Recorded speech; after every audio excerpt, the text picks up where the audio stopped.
Hellblade is an independent game, and this allows us to tackle challenging subjects. From the very beginning, the subject of mental illness has been at the heart of Hellblade, and we've been exploring the facets of this in our first playable demo.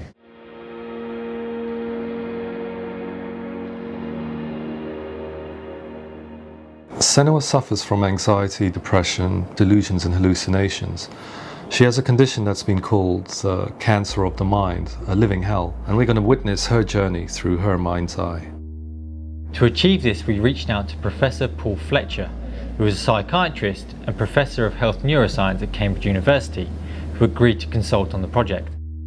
So I've been interested in severe mental illness for quite a long time, and I've been very struck by how under such conditions a person can become very isolated and ostracized, and a consequence of this is that they can become very stigmatized. I'm not turning back. It took months to get here. Well, maybe, but I made my promise. You will die here. We'll all die someday. It's getting dark. I'll continue tomorrow. You're afraid of the dark. I'm being patient. Getting closer to him. For me, it was really exciting to see something that I explore scientifically being represented so beautifully in a character who's trying to penetrate the mysteries of the environment in which they've been placed, with all of this strange uncertainty and noise and conflicting information that they're getting.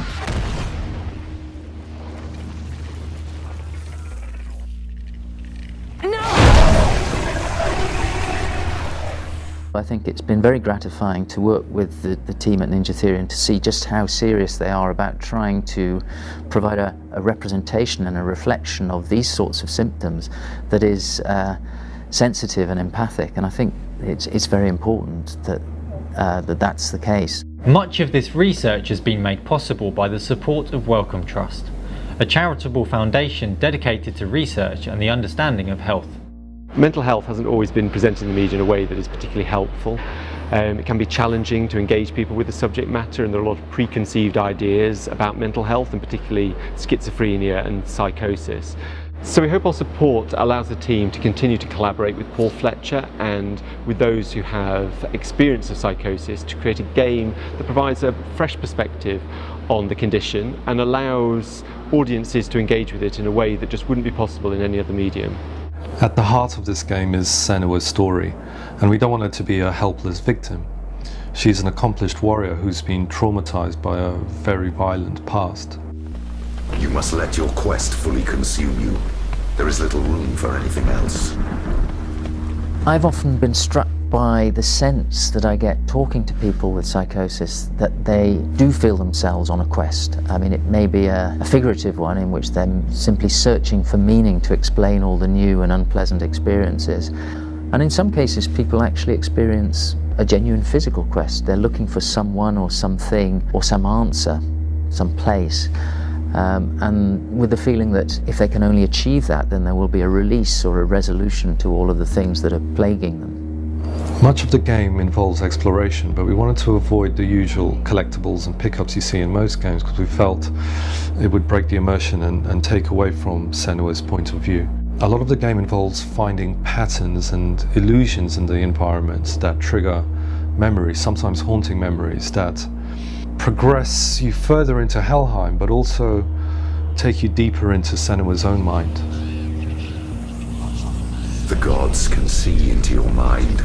They will use this power against you. And one of the very striking things that we found recently is that people with psychosis or prone to experiencing psychotic symptoms may actually be remarkably good at that.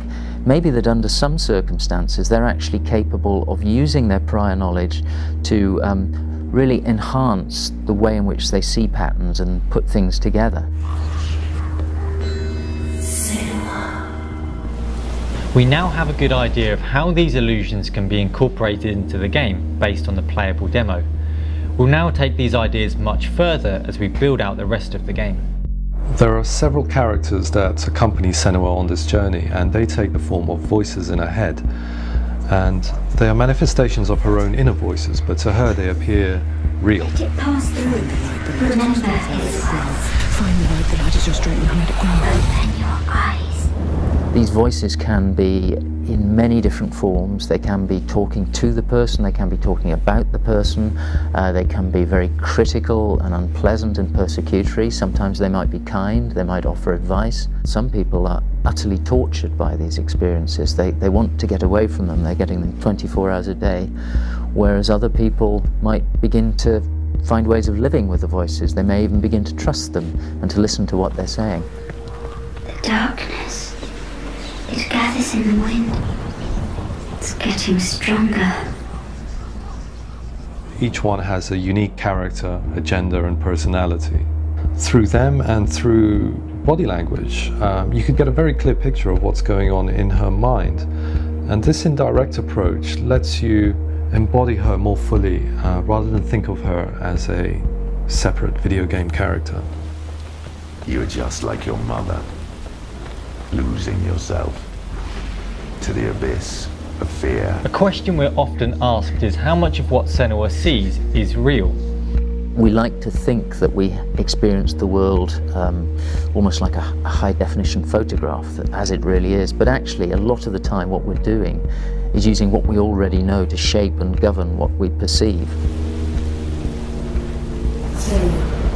Come closer. Do you hear that? Listen. Psychosis can't really easily be understood as just some malfunction of the mind. It's actually a very creative process where somebody constructs a world. And if we recognize that that's what we're doing all the time anyway, constructing our own reality, it may help us to understand. They were calling for me. And as the quest takes Senua further into Helheim, it also takes us deeper into her psyche, her memories, her emotions, and we want to find ways to manifest this physically so that the world around you transforms into this waking dream landscape.